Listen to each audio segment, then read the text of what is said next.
Nous lisons dans Philippiens 4, 4, 7, « Réjouissez-vous toujours dans le Seigneur.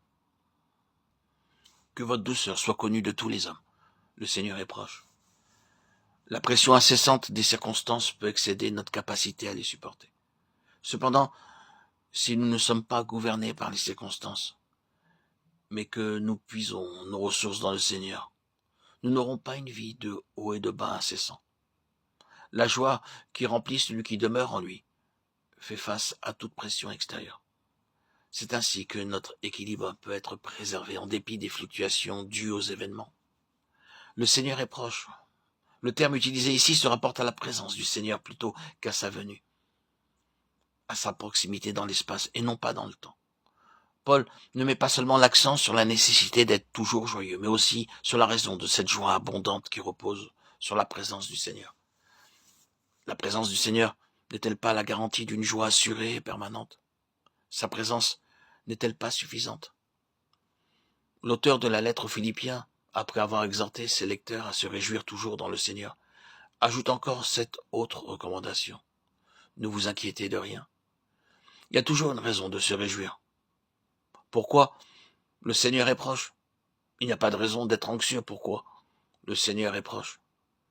Bien entendu, nous pouvons invoquer beaucoup de raisons de notre anxiété, mais la présence du Seigneur les rend toutes non recevables.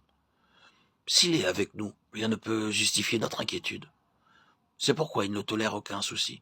Ne vous inquiétez de rien. Il n'y a pas de souci légitime et nulle excuse valable pour les justifier. Hélas, nous avons beaucoup de circonstances atténuantes. C'est pourquoi nous admettons ce que Dieu n'admet pas.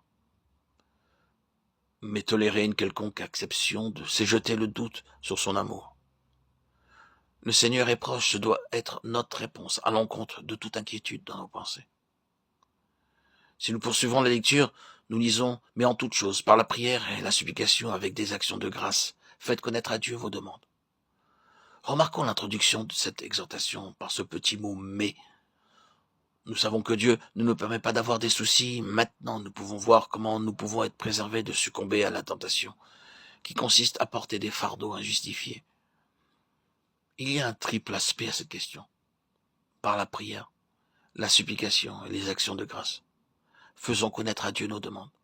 C'est-à-dire, disons-lui simplement nos besoins, demandons des choses précises pour des besoins précis et finalement, parachevons le tout par des actions de grâce.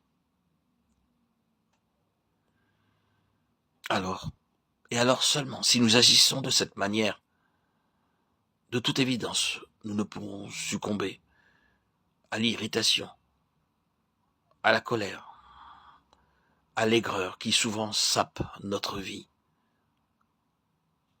La tristesse, l'anxiété n'aura plus lieu d'être.